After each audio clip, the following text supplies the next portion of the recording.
Bismillah, Assalamualaikum warahmatullahi wabarakatuh. Halo teman-teman, perkenalkan nama saya Mutia Rahmania dengan nomor induk mahasiswa 1052411087722, Program Studi Pendidikan Bahasa Arab Fakultas Agama Islam Universitas Muhammadiyah Makassar. Ingin menjelaskan materi terkait karakteristik dan manfaat desain pembelajaran. Selamat menyaksikan. Dalam dunia pendidikan, proses pembelajaran yang efektif tidak terjadi secara kebetulan, melainkan merupakan hasil dari sebuah perencanaan yang matang, sistematis, dan terarah. Keberhasilan suatu proses pembelajaran sangat ditentukan oleh sejauh mana pendidik mampu merancang kegiatan belajar mengajar yang sesuai dengan kebutuhan dan karakteristik peserta didik. Salah satu komponen kunci dalam perencanaan tersebut adalah desain pembelajaran. Nah, teman-teman, apa sih desain pembelajaran itu? Apa karakteristik dari desain pembelajaran? Dan apa saja manfaat desain pembelajaran dalam proses belajar? Mari kita bahas bersama. Desain pembelajaran merupakan elemen penting dalam dunia pendidikan yang dirancang secara sistematis dan terencana untuk mencapai tujuan pembelajaran secara optimal. Menurut beberapa ahli, salah satunya Regli tahun 1999 mendefinisikan desain pembelajaran adalah sebuah kisi-kisi dari penerapan teori belajar dan pembelajaran untuk memfasilitasi proses belajar seseorang. Desain pembelajaran merupakan proses yang tidak bisa dilakukan secara sembarangan atau spontan, melainkan harus berdasarkan prosedur yang sistematis dan merujuk pada model desain yang jelas. Menurut Reiser dan Dempsey, desain pembelajaran memiliki 6 karakteristik utama, yaitu 1. Berorientasi pada peserta didik. Menempatkan siswa sebagai pusat pembelajaran dengan mempertimbangkan kebutuhan, gaya belajar, dan peran aktif mereka dalam proses belajar. 2. Berorientasi pada tujuan.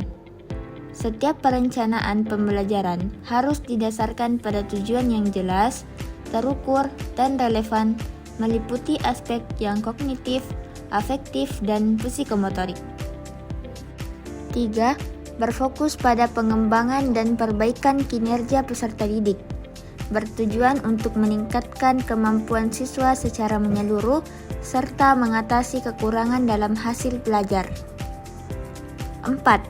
Menghasilkan hasil belajar yang dapat diukur secara valid dan terpercaya. Desain harus menyertakan evaluasi yang mampu menunjukkan secara akurat sejauh mana siswa mencapai tujuan pembelajaran. 5. Bersifat empiris, berulang, dan dapat dikoreksi. Desain pembelajaran harus fleksibel, dapat diuji secara nyata, dan disesuaikan berdasarkan umpan balik dan hasil evaluasi. Yang terakhir, 6. Merupakan usaha bersama atau kolaboratif. Desain pembelajaran idealnya dikembangkan oleh tim, bukan hanya individu, agar menghasilkan rancangan pembelajaran yang lebih berkualitas dan menyeluruh. Dengan menerapkan karakteristik-karakteristik ini, desain pembelajaran dapat menciptakan proses belajar yang efektif, efisien, relevan, serta adaptif terhadap dinamika pembelajaran yang terus berubah. Desain pembelajaran memberikan kontribusi yang sangat penting dalam meningkatkan mutu proses belajar mengajar. Manfaat utamanya mencakup 3 aspek utama. Yang pertama, efektivitas dan efisiensi pembelajaran. Desain pembelajaran membantu menyusun kegiatan belajar secara sistematis, menetapkan tujuan yang jelas, memilih metode dan strategi yang tepat, serta mengoptimalkan penggunaan sumber daya dan waktu. Yang kedua, kualitas pengalaman belajar peserta didik. Dengan pendekatan yang berpusat pada siswa, Desain pembelajaran mampu menciptakan pengalaman belajar yang menarik, relevan, dan kontekstual. Yang ketiga, profesionalisme pengajar. Desain pembelajaran mendukung pengembangan kompetensi guru, mendorong kreativitas dan inovasi, serta menyediakan pedoman kerja dan alat evaluasi yang jelas, sehingga meningkatkan efektivitas dan kepercayaan diri dalam mengajar.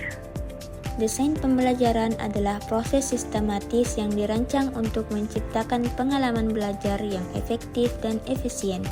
Ia mencakup aspek sebagai disiplin, ilmu, sistem, dan proses yang berpijak pada teori belajar. Dengan desain yang tepat, proses pembelajaran menjadi lebih terstruktur dan adaptif terhadap kebutuhan siswa. Hal ini tidak hanya meningkatkan hasil belajar peserta didik, tetapi juga mendorong profesionalisme pendidik. Secara keseluruhan, desain pembelajaran menjadi pondasi penting dalam mewujudkan pendidikan yang bermutu dan berkelanjutan. Oleh karena itu, mari kita tingkatkan kualitas pendidikan dengan merancang desain pembelajaran yang terencana, inovatif, dan berpusat pada peserta didik. Dengan desain yang tepat, kita bisa menciptakan proses belajar yang lebih bermakna dan berdampak positif bagi masa depan generasi penerus. Terima kasih sudah menyimak, sampai jumpa di video selanjutnya, dan mari ciptakan pendidikan yang lebih baik bersama-sama. Semoga video ini dapat bermanfaat bagi kita semua. Billahi fisabilil haq, fastabiqul khairat. Wassalamualaikum warahmatullahi wabarakatuh.